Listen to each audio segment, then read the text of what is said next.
नमस्कार दोस्तों। आज मैं आप लोगों के लिए एनसीईआरटी इतिहास का अध्याय 3 जो कक्षा 6 का है अध्याय 3 पढ़ाने वाला हूँ। देखिए, इस अध्याय का नाम है भोजन संग्रह से उत्पादक तक। दोस्तों, अध्याय 3 का पहला पॉइंट है खेती और पशुपालन की शुरुआत। अध्याय 2 में हमने पढ़ा है कि 12,000 वर्ष पहले मध्य पाषाण काल में मानव ने खेती एवं पशुपालन की शुरुआत की।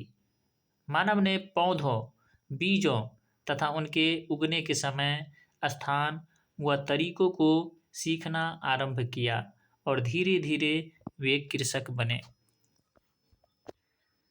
दोस्तों, सबसे पहले जिस जंगली जानवर को पालतू बनाया गया वह कुत्ते का जंगली पूर्वज था।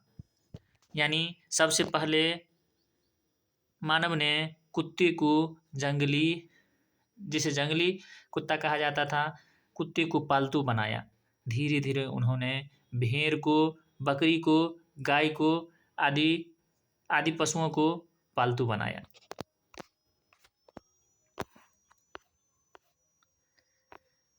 अब अगला पॉइंट है दोस्तों, बसने की प्रक्रिया।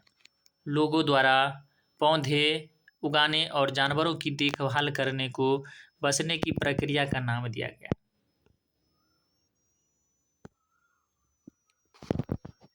अपनाए गए ये पौधे तथा जानवर अक्सर जंगली पौधों तथा जानवरों से भिन्न होते हैं। उदाहरण के तौर पे लोग उन्हीं पौधों तथा जानवरों को चुनते थे जिनके बीमार होने की संभावना कम हो। यही नहीं, लोग उन्हीं पौधों को चुनते हैं जिनके बड़े दाने वाले अनाज पैदा होते हैं, साथ ही जिनकी मजबूत डंठल अनाज के पके दानों का भार संभाल सके। जानवरों में भी उन्हीं जानवरों को चुना जाता है जो आमतौर पर अहिंसक होते हैं। अगला पॉइंट है दोस्तों, एक नवीन जीवन शैली। जब लोग पौधे उगाने लगे तो उनकी देखभाल के लिए उन्हें लंबे समय तक एक ही जगह पर रहना पड़ा। बीज बोने से लेकर फसलों के पकने तक पौधों की सिंचाई करने, खरपतवार हटाने, जानवरों और चिड़ियों से उनकी सुरक्षा करने जैसे बहुत से काम शामिल थे। अनाज के भंडारण के लिए उन्होंने मिट्टी के बड़े बड़े बर्तन बनाए, टोकरियां बुनी या फिर जमीन में गड्ढा खोदा।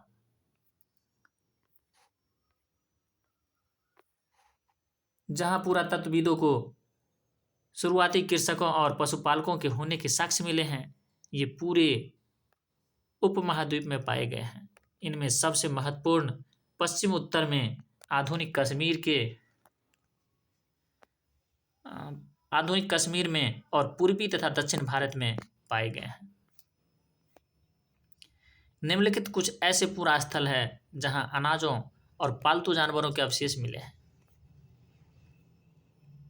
देखिए, मेहरगढ़ जो आधुनिक पाकिस्तान में पड़ता है, यहाँ किस प्रकार के अनाज और हड्डियां मिली हैं।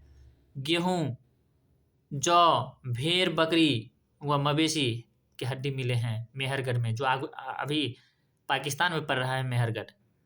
यहाँ गेहूं, जौ और भेड़ बकरी मिले हैं। कोल्डिहवा जो आधुनिक उत्तर प्रदेश में पड़ रहा है, यहाँ चावल, जानवरों की हड्डियां ये सब मिले हैं। महागड्ढा जो आधुनिक उत्तर प्रदेश में है, यहाँ भी चावल और मवेशी, मिट्टी पर खुरों के निशान मिले हैं मवेशी के। गपक्राल जो आधुनिक कश्मीर में पड़ता है, यहाँ गेहूं और दलहन फसल के साक्ष्य मिले हैं। बुर्जहोम जो आधुनिक कश्मीर में पड़ रहा है, यहाँ भी गेहूं और दलहन, कुत्ते, मवेशी, भैंस, भेड़, बकरी आदि के जो है निशान मिले हैं, आदि की पहचान हुई है। यहाँ चिरांद जो आधुनिक बिहार में पड़ रहा है, यहाँ गेहूं, हरे चने, जौ, भैंस, बैल इत्यादि के साक्ष्य मिले हैं। हल्लूर जो आधुनिक आंध्र प्रदेश में पड़ रहा है, हल्लूर, यहाँ ज्वार, बाजरा, मवेशी, भेड़, बकरी, सुअर आदि के साक्ष्य मिले हैं। पय्यमपल्ली जो आधुनिक आंध्र प्रदेश में है, यहाँ काला चना, ज्वार, बाजरा, मवेशी, भेड़, सुअर आदि के साक्ष्य मिले हैं।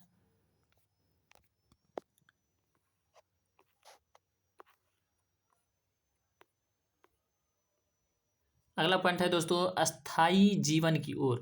पुरातत्वविदों को कुछ पुरा स्थलों पर झोपड़ियों और घरों के निशान मिले हैं।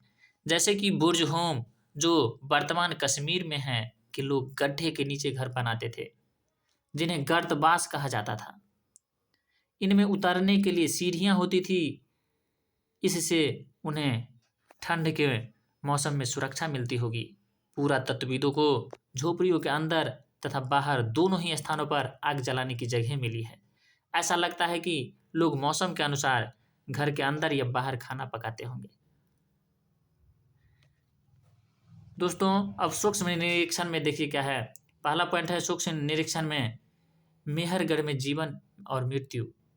यह ईरान जाने वाले सबसे महत्वपूर्ण रास्ते बोलन दर्रे के पास एक हरा भरा समतल स्थल है। मेहरगढ़ जो है यह ईरान जाने वाले रास्ते बोलन दर्रे के पास एक हरा भरा समतल स्थल है। इस इलाके में सबसे पहले इसी स्थान पर खेती व पशुपालन शुरू हुआ। यहाँ चौकोर तथा आयताकार घरों के अवशेष भी मिले हैं। मृत्यु के बाद यहाँ के लोग मृतकों को दफनाते थे, जिसे कब्र कहते हैं। एक कब्र में एक मृतक के साथ एक बकरी को भी दफनाया गया था। संभवतः इसे परलोक में मृतक के खाने के लिए रखा गया हो।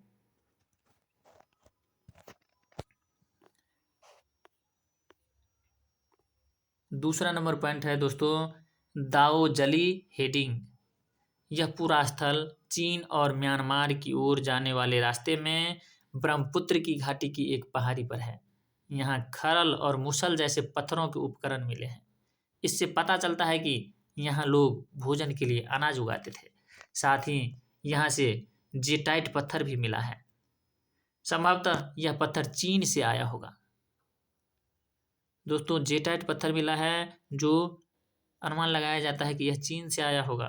इसके अतिरिक्त इस पूरा स्थल से कास्टास्म अति प्राचीन लकड़ी जो सख्त होकर पत्थर हो गई है के औजार और बर्तन भी मिले हैं। तो दोस्तों, इस तरह से ये पाठ नंबर 3 यहीं पे ख़त्म होता है। अब चलिए दोस्तों, इसी पाठ को हम लोग अब क्वेश्चन आंसर के फॉर्म में देखेंगे। तो 1 मिनट वेट कीजिए दोस्तों।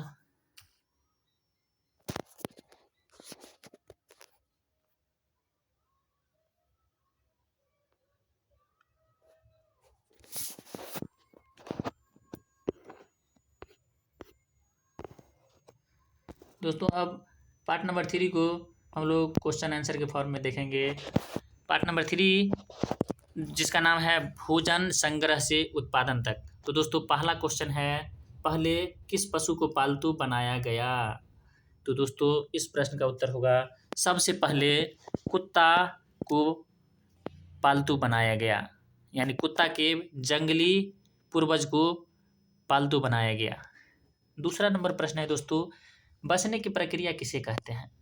तो लोगों द्वारा पौधे उगाने और जानवरों की देखभाल करने को बसने की प्रक्रिया कहा जाता है। तीसरा नंबर प्रश्न है दोस्तों अपनाए गए पौधे तथा जानवर कैसे होते थे। तो इस प्रश्न का उत्तर होगा जंगली पौधों तथा जानवरों से भिन्न होते थे। जंगली जानवरों की तुलना में पालतू जानवरों के दांत और सींग कैसे होते थे। तो दोस्तों, इस प्रश्न का उत्तर होगा पालतू जानवरों के दांत और सींग छोटे होते थे, जबकि जंगली जानवरों के दांत और सींग बड़े बड़े होते थे। 5वां नंबर प्रश्न है दोस्तों बसने की प्रक्रिया कब प्रारंभ हुई। इस प्रश्न का उत्तर होगा आज से करीब 12,000 साल पहले बसने की प्रक्रिया प्रारंभ हुई। 6वां नंबर प्रश्न है कृषि के लिए अपनाई गई सबसे प्राचीन फसल कौन सी है। तो दोस्तों, इस प्रश्न का उत्तर होगा कृषि के लिए अपनाई गई सबसे प्राचीन फसल गेहूं और जौ है। 7वां नंबर प्रश्न है कुत्ते के बाद पालतू बनाए गए जानवर कौन कौन से हैं। तो इस प्रश्न का उत्तर होगा भेड़ तथा बकरी ऐसा जानवर है जिसे कुत्तों के बाद पाला गया। सबसे पहले तो कुत्ता को पाला गया, उसके बाद भेड़ और बकरी को पाला गया। 8वां नंबर प्रश्न है दोस्तों आरंभिक लोग अनाज का उपयोग किन किन कामों के लिए करते थे। तो इस प्रश्न का उत्तर होगा बीज के रूप में अनाज का प्रयोग करते थे, खाद्य के रूप में करते थे, भंडारण के रूप में करते थे और उपहार के रूप में भी करते थे। अनाज के भंडारण के लिए प्रमुख उपाय क्या क्या किए गए हैं? तो इस प्रश्न का उत्तर होगा मिट्टी के बड़े बड़े बर्तन बनाए गए, टोकरियां बुनी गई, जमीन में गड्ढा खोदा गया।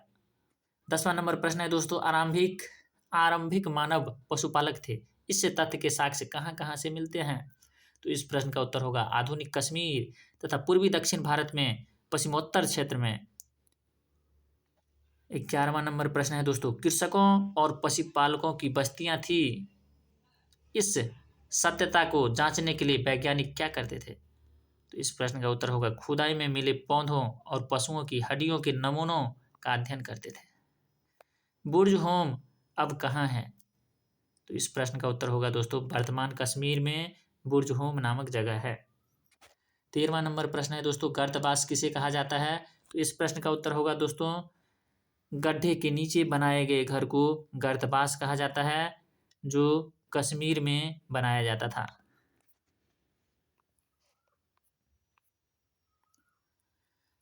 14वां नंबर प्रश्न है दोस्तों, उस समय जनजाति शब्द किसके लिए प्रयुक्त होता था?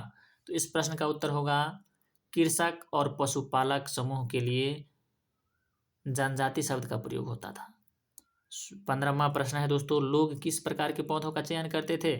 तो इस प्रश्न का उत्तर होगा जिनसे बड़े दाने वाले अनाज पैदा हो, जिनकी डंठल इतनी मजबूत हो कि वह पके दानों के भार को संभाल सके। 16वां नंबर प्रश्न है दोस्तों, लोग दोबारा पौधे उगाने के लिए कौन सी विधि अपनाते थे? तो इस प्रश्न का उत्तर होगा बीजों को संभाल कर रखते थे। 17वां नंबर प्रश्न है दोस्तों, लोग पालतू बनाने के लिए कैसे जानवरों का चयन करते थे? तो इस प्रश्न का उत्तर होगा जिनके दांत और सींग छोटे होते थे और जिनके बीमार होने की कम संभावना होती थी, ऐसे जानवरों का चयन किया जाता था। 18वां प्रश्न है, नवपाषाण युग में औजारों को अधिक पहना करने के लिए क्या किया जाता था? इस प्रश्न का उत्तर होगा औजारों पर पॉलिश चढ़ाई जाती थी। 19वां प्रश्न है, कपड़े बुनने के लिए कपास जैसे आवश्यक पौधे कब उगाए जाने लगे थे? तो इस प्रश्न का उत्तर होगा कपड़े बुनने के लिए कपास जैसे पौधे नवपाषाण युग में उगाए जाने लगे। 20वां नंबर प्रश्न है दोस्तों, प्रायः जनजाति लोग कहाँ रहते थे? तो इस प्रश्न का उत्तर होगा छोटी छोटी बस्तियों में जनजाति लोग रहते थे। जनजाति के सदस्य का पेशा क्या था? तो इस प्रश्न का उत्तर होगा शिकार करना, भोजन संग्रह, खेती, पशुपालन, मछली पकड़ना आदि जनजाति के सदस्य का मुख्य पेशा था। जनजाति की जिंदगी का अहम हिस्सा क्या है? तो इस प्रश्न का उत्तर होगा गाना गाना, नाचना, घरों की सजावट करना इत्यादि जनजाति की जिंदगी का अहम हिस्सा था। 23वां प्रश्न है दोस्तों, जनजाति समूह में किस प्रकार के व्यक्ति को नेता माना जाता था? इस प्रश्न का उत्तर होगा अनुभवी वृद्ध व्यक्ति को, नौजवान व्यक्ति को, योद्धा को और पुरोहित को जनजाति समूह में नेता माना जाता था। अगला प्रश्न है दोस्तों, जनजाति समूह में वयस्क महिलाओं को सम्मान क्यों दिया जाता था? तो इन प्रश्न का उत्तर होगा उनके ज्ञान तथा अनुभव के लिए सम्मान दिया जाता था। 25वां प्रश्न है दोस्तों, जनजातियों की सांस्कृतिक परंपराएं कैसी होती थी तथा उनमें क्या क्या शामिल होता था? तो इन प्रश्न का उत्तर होगा सांस्कृतिक परंपराएं बहुत समृद्ध तथा विशिष्ट होती थी और उनमें उनकी भाषाएं, संगीत, कहानियां तथा चित्रकारी भी शामिल होता था। 26वां प्रश्न है दोस्तों, पूरे कुनबे की संपत्ति किसे मानी जाती थी? तो इस प्रश्न का उत्तर होगा जमीन, जंगल, घास का मैदान तथा पानी को पूरे कुनबे की संपत्ति मानी जाती थी।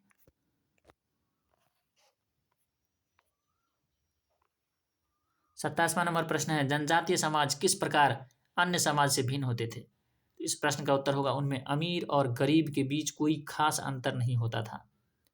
28वां प्रश्न है, मेहरगढ़ कहाँ स्थित है? इस प्रश्न का उत्तर होगा ईरान जाने वाले रास्ते,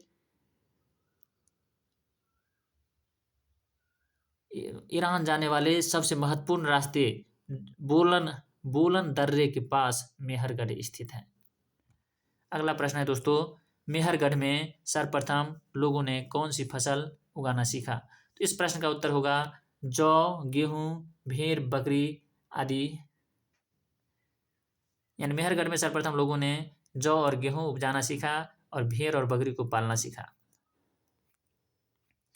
30वां नंबर प्रश्न है, मेहरगढ़ में किस प्रकार के घरों के अवशेष मिले हैं? तो इस प्रश्न का उत्तर होगा चौकोर तथा आयताकार घरों के अवशेष मिले हैं। अगला नंबर प्रश्न है, मेहरगढ़ में शवाधान की क्या प्रक्रिया थी? तो कब्रों में मृतकों के साथ कुछ सामान रखने की प्रक्रिया थी। 32वां प्रश्न है, मेहरगढ़ में गांवों की प्रमुख विशेषता क्या थी? इस प्रश्न का उत्तर होगा अधिकांश लोग भोजन उत्पादन में लगे रहते थे। 33वां नंबर प्रश्न है, मेहरगढ़ में बस्ती का आरंभ कब हुआ था? इस प्रश्न का उत्तर होगा 8000 साल पहले मेहरगढ़ में बस्ती का आरंभ हुआ था। 34वां नंबर प्रश्न है, पुरातत्वविदों को पहले स्तर में तथा निचले स्तर में किन जानवरों की हड्डियां मिली है? तो दोस्तों इस प्रश्न का उत्तर होगा पुरातत्वविदों को पहले स्तर में जानवरों की हड्डियां मिली है और वह जानवर है हिरन तथा सुअर।